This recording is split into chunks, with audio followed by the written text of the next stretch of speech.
Hello， 大家好。首先在这祝大家感恩节快乐。现在这个季节是文心兰的花季，在这一集我就想跟大家分享文心兰的养殖，如何才能把它养好，养开花，而且是多花。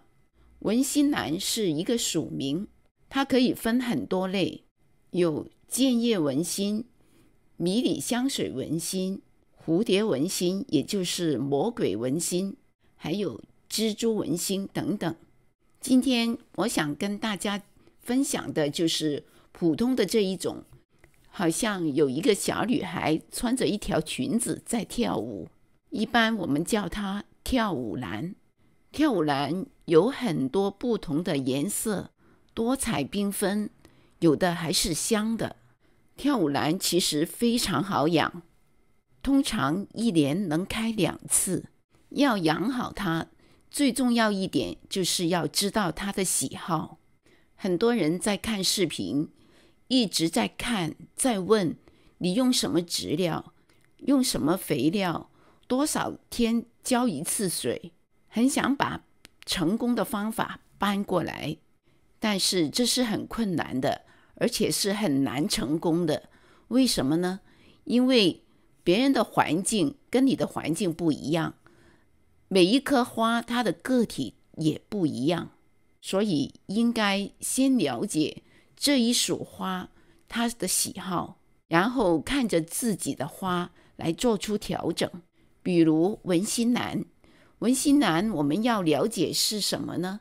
第一就是它的根不能太干，蝴蝶兰我们是偏干养，文心兰就要偏湿养，它的根要保持湿润，不能干到脆了才去浇水。所以选质料并不是最重要的，最重要的你要知道，不要等它干到脆了，完全没有水分了才去浇水，这才是关键。你可以用水苔、纯水苔，也可以用全树皮，也可以用粗细搭配的混合质料，也可以用全水培。这2盆，一盆是玫瑰的日落，一颗是太平洋的日出，它们是全水培的。但是现在呢，我觉得全水培还不如用新鲜的苔藓养得好。这一盆是用新鲜苔藓养的，之前有另外的一颗很成功，所以后来呢，这一颗我就 copy 了那一颗，用新鲜苔藓来养，效果非常不错。它也是一年能开2次。看现在还有很多花苞没有打开，如果之前你有看过我的视频，就知道我第一盆用新鲜苔藓来养的是文心兰天香，这一盆就是按照那一盆的经验方法来养的，同样可以开出这么漂亮的花朵。所以不要拘泥于哪一种质料，你手头上有什么质料都可以用，记得它不喜欢太干就行了。如果是树皮，那你就要勤浇水，或者是要泡盆。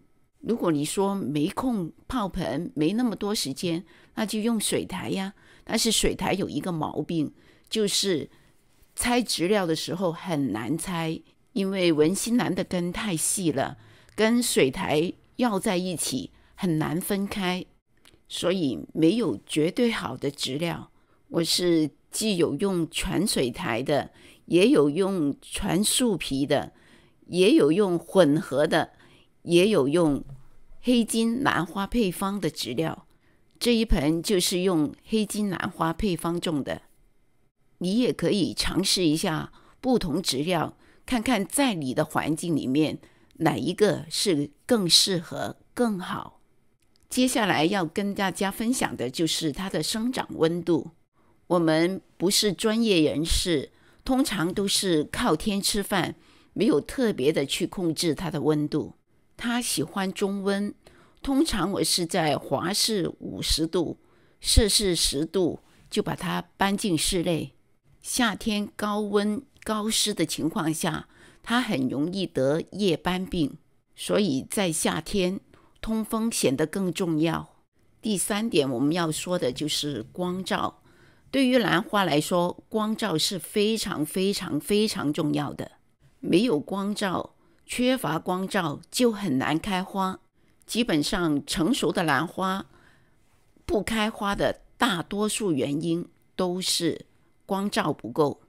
如果你养的花它不开花，尝试让它接受强一点的光照，它需要的光照度比蝴蝶兰要强，但是又没有卡特兰和石斛兰那么高。还有一点要注意防晒，它的叶子很容易晒伤，在不晒伤它的叶子的情况下，尽量给它多的光照，对它的生长是特别有好处的。下面要分享的就是关于用肥。很多人为了开花一直在用高磷钾的肥，其实这样子并不会令你的花开的花量更多，或者是多次开花。想它一年不只开一次，并不是拼命的给它磷钾肥，而是要在它不开花的阶段把它养壮养大丛，越多的球茎它越多的机会开花。所以在用肥方面就不能一直的用高磷钾肥，它也需要氮肥长叶子长球茎。所以通常我只是给它均衡肥，等看到有花芽的时候才给它高磷钾肥，等第一朵花开的时候就停肥。因为文心兰跟蝴蝶兰不一样，它的花期不会有几个月那么长，所以呢，开花的时候不要给肥，给肥的话可能会缩短它的花期。这里说一下题外话，这2盆花名字不一样，但是开出来的花其实是一样的。在网上分享的图片看起来是一样的，实际上它们真的是一样的。花色、花型、花的大小，还有花的香味都是一模一样的。前面陶盆的这一盆呢，可能是因为最早开的原因，现在颜色稍微的淡一点。这2盆花都是原生种的，这是这个名字。后面的这一盆呢，看看是这个名字。这2盆花现在都开了，我真的分不出它有什么区别。2盆花都很香，很多夹交的香水文心都是以它们为父母本做出的夹交后代，因为它的花色美，花香特别好闻。如果你是寻香一族的话，强力推荐这2款。现在也是香水文心的季节，我家里的其他的香水文心还没开，但是都长满了花剑，长满了花苞，快要开了。等它们开的时候，我会再跟大家分享。以上就是今天要跟大家分享的内容。欢迎留言，我们互相交流。